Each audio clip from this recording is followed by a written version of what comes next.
Curve a sua fronte, vamos orar. Querido e bom Deus, nosso Pai, eis-nos aqui diante da Tua presença. Nós viemos aqui para receber do Senhor orientações seguras e precisas para que a nossa caminhada possa seguir firme e forte em direção ao Senhor, para que nada nessa vida nos tire a vida eterna. Por isso, Senhor, nós cremos e confiamos na direção que o Senhor certamente nos dá. Só temos um problema, Senhor. Aquele que o Senhor escolheu para apresentar a sua mensagem é pecador, é falho, é miserável, necessitado da Tua graça. Por isso, Senhor, me perdoa, me restaura, para que em nada a mensagem que o Senhor tem para mim e para os meus irmãos não seja atrapalhada pela minha pessoa. Por Jesus eu lhe peço. Amém.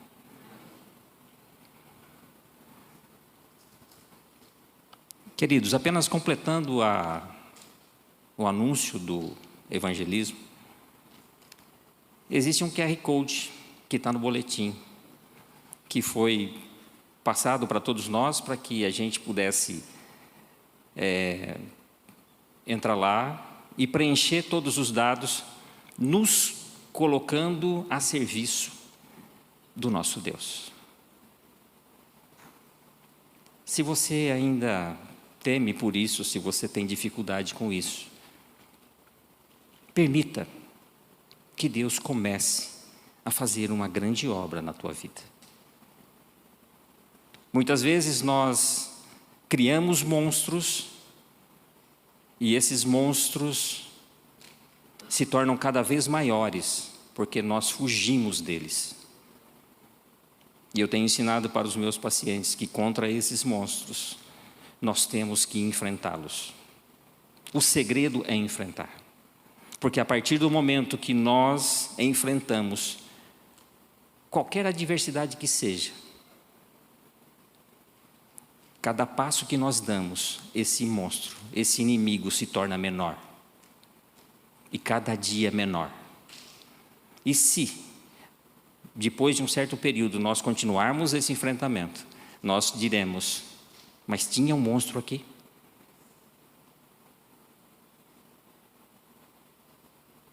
É assim que funciona. Desafios foram feitos para serem vencidos. E nós somos enganados por muitas coisas, quando nos dizem que nós não conseguimos, que nós não podemos. E talvez nós mesmos dizemos isso para nós mesmos. Essa é uma grande mentira. Porque para esse serviço, quem nos chamou é o mesmo que prometeu que nos daria o poder para que essa obra fosse feita. Então não pense que é pela tua força, pelo teu poder. É pelo poder do Altíssimo que isso será realizado.